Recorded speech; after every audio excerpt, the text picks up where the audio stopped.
All right, welcome back to my channel. What we're going to be doing today is freeze drying some half and half. Now, why half and half? Because we're tired of running out of coffee creamer, and you can use this for other things too, in recipes and things like that. But what I'm really tired of is buying these coffee creamers that are, $4, $5, $6, $7 for this little, quart or whatever it is. Not even a quart. Getting tired of spending all that money for what? For a little flavor. Since I was a kid, we used to always use milk or half and half. So I figured half and half would be better. It's a little more concentrated, obviously, and it makes the coffee nice. So I got here 4 quarts of organic half and half. Now, personally, for me, it's very important for us to get as natural as possible, because a lot of these non-organic milks and things like that, you see how these cows are raised and stuff. They're just milk producing machines. They're stuck stationary in this one area, and they're just pumping milk all the time out of them, and they're feeding them grains all the time. These grains are not organic. They're full of herbicides and all that junk, and we don't want that in us. It's a choice you have to make. So it's expensive, but this way we can save money, at least on coffee creamer. All right, so the first thing I'm going to do is I'm going to make sure we're going to get a quart out of each one of these, and we're not getting ripped off, because that could happen too. Or they might even put a little tad more in these, but I'm going to make sure it's a quart per tray. I got 4 trays. I got 4 quarts here. So the first thing is we can't pour them in the trays and then put them in the freezer, because you'll be trying to balance this thing and it's going to go all over the place. We're going to first put them in the freezer, pour it in there, and put our covers on, which act as tray stackers too, and put the next one on top and keep pouring them until we got all 4 filled. All right, so let's do that now. All right, so let's start with our first quart.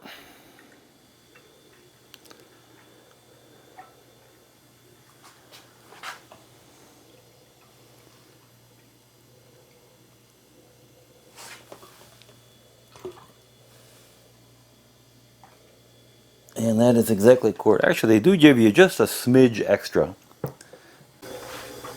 And we very slowly pour it into our tray.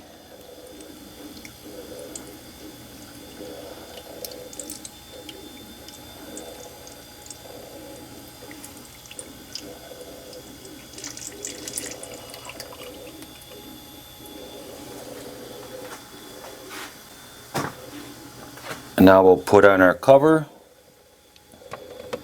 tray stacker deal.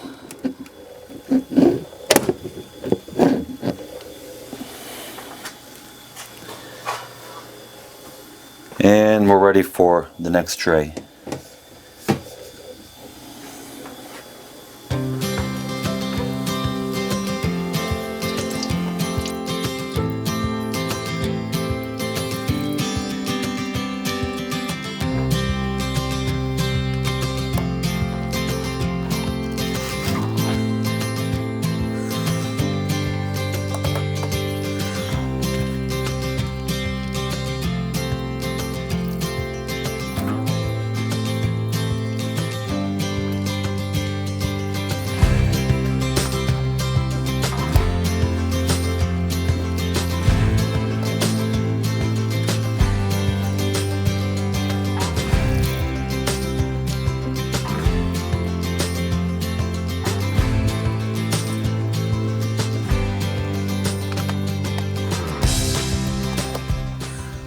All right, so the trays with the half and half is in the freezer, and that'll be done and ready tomorrow to put in the freeze dryer.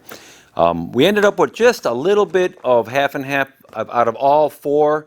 I measured exactly 1 quart in each tray, and each quart had just a tiny bit left in there, and I collected it and put it in one, and there's probably enough in here to do maybe coffee creamer wise, as far as maybe 2 or 3 cups of coffee. To cream 2 or 3 cups of coffee, put it that way. So at least we didn't get ripped off. All right, guys, so we will be back here tomorrow and to put it in the freeze dryer. If you're interested in a cube freeze dryer, we have the Pete B East Texas Homesteading Bundle, and it comes with all the accessories you need for all your freeze drying needs. Look in the description under the video for the link and a coupon code if there is one. All right, guys, get your freeze dryer and start freeze drying today. All right, guys, it's the next day. The half and half in the freezer is froze. Now we can start our cube freeze dryer.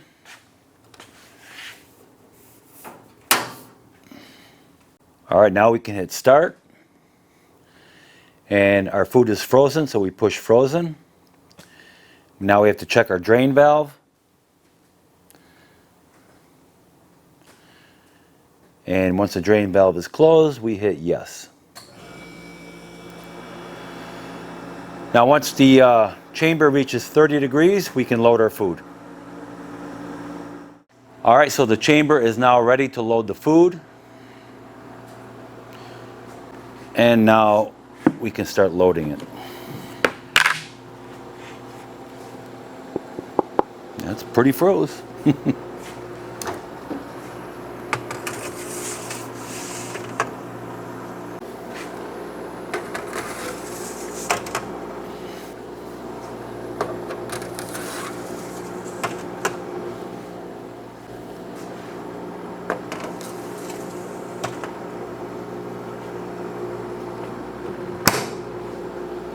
All right, so the food is now in the chamber. We can hit yes and start.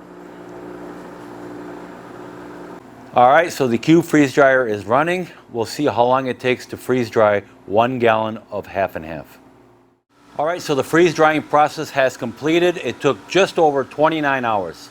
That's not too bad. So now we gotta come over here and check the food. All right, now we hit check food. And we have to open our drain valve.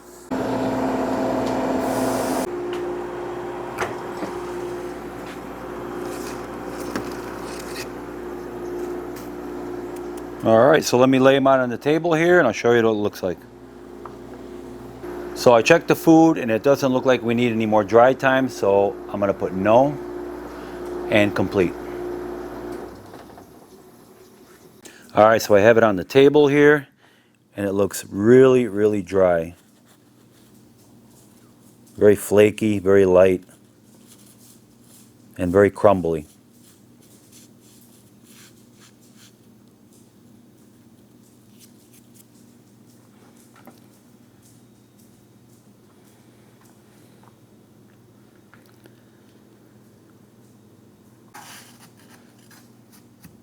Yeah, probably the best bet is just to scoop it and then kind of put the spatula, press on it and smash it up and turn it into a powder the best you can, I guess, which is not a problem because the stuff is very crumbly, put it that way.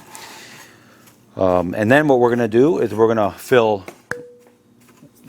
1 jar and use the vacuum seal here to vacuum seal it shut. The rest we're going to put, hold on a second here. We're going to put them in Mylar bags. We got these small Mylar bags here from Prep for Life, which would be convenient for this kind of stuff here. You don't have to rip open a big old bag just to get a little bit for your coffee. So these will work out really good.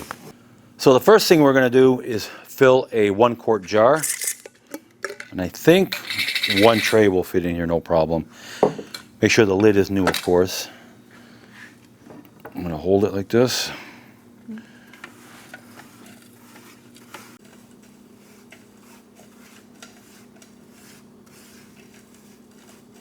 It's pretty close. I'm going to have to get something to kind of smash it. It's not actually a powder, it's all flaky right now. So maybe a food processor would have been a good idea and get it down to a fine powder would have been better. All right. If not, we'll just put the rest in a bag. It's not a big deal. Okay, make sure the lid is clean, meaning from flakes and stuff. And now, this is a food saver vacuum sealer.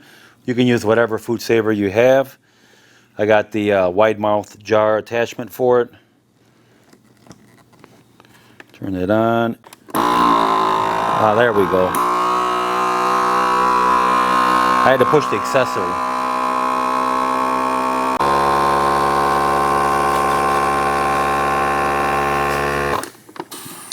All right.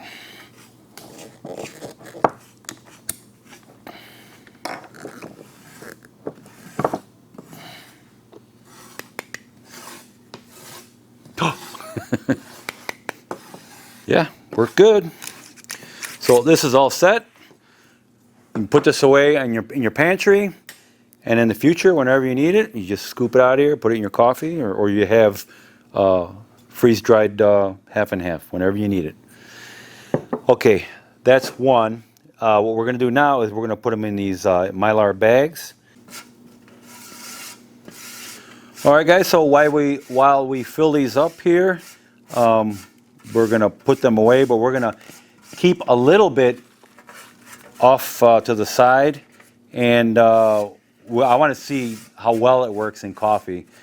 So that's the whole purpose of us doing this to begin with. So we're going to try that out too. All right, so just by smashing the bag a little bit, you can make some extra room in there. That'll work. Okay. That's one bag. All right, so we ended up filling up 4 bags. We got a little bit left over there. We're just going to put that in a small jar and use it these next days, couple days, whatever. But we're going to also try a little bit in the coffee, and we'll show you how it looks. So we have here, for these size bags, 100 cc oxygen absorbers would be just fine for this. And even if you were to put oxygen absorbers in a jar like this, I think 100 cc would be just fine.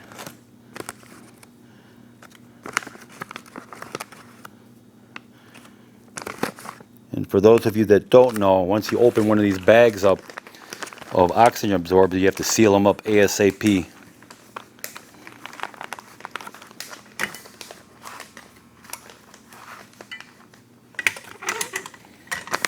Okay, that's done.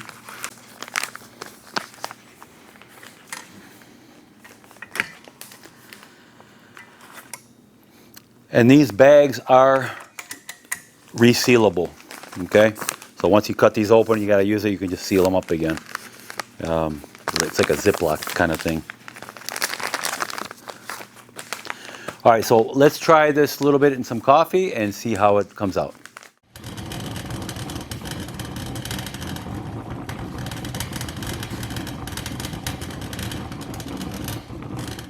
All right, so I have my fresh percolated coffee here. I know there's a whole generation of you that don't know what percolated coffee is.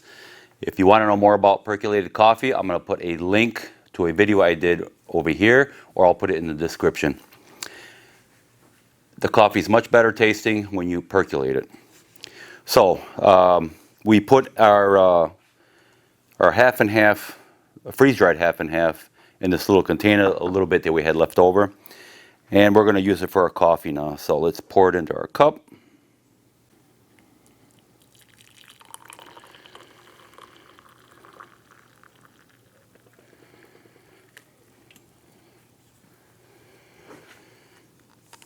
And now we'll try our creamer.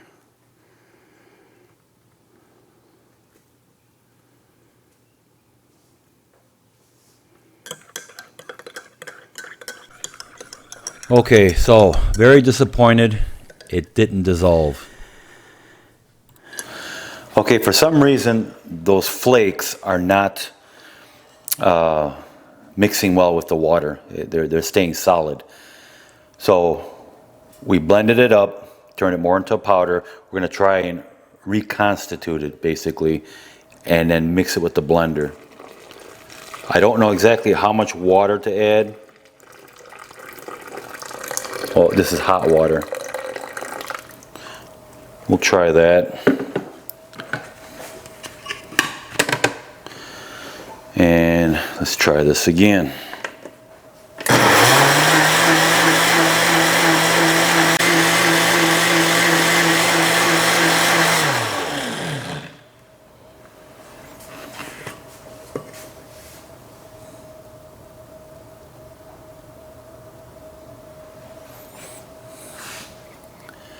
You know what? I think it worked. So I made another pot of coffee. Well, guys, we're going to try this again. It looked like the flakes obviously didn't mix even with the hot liquids. But blending it, so putting the water into the freeze-dried half and half, it looks like it blended very well, and it turned back into half and half before I freeze-dried it. So it's a little foamy right now because of the mixing, but we're going to try this again. So let me pour my coffee.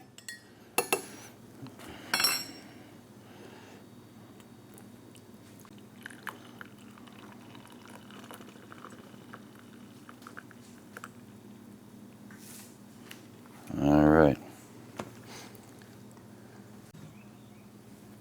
All right, now we're going to try the half and half. Okay. That's what I'm looking for.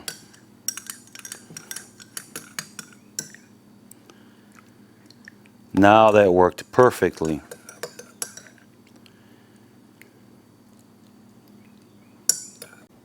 Well, that was the key. You have to blend the half and half freeze-dried powder in a blender. Now, I don't know the exact amount of water. It doesn't have to be perfect, but add enough to where it looks like it's half and half again. So this worked out really good. Now, we did use hot water. I'm not sure if it's going to work the same with cold water, but you're going to have to experiment on that. But it looks like it worked out. It was a success. Boy, I tell you, when I first put that freeze-dried powder in there and those flakes didn't dissolve, I got a little worried. All that work for nothing. But yeah, it has to be blended for it to work. And man, it worked great. It's perfect. It hasn't curdled or anything. It's perfect. Just like a nice hot cup of coffee. All right, guys. So I hope you enjoyed this video. I hope you learned something from it, because we sure did.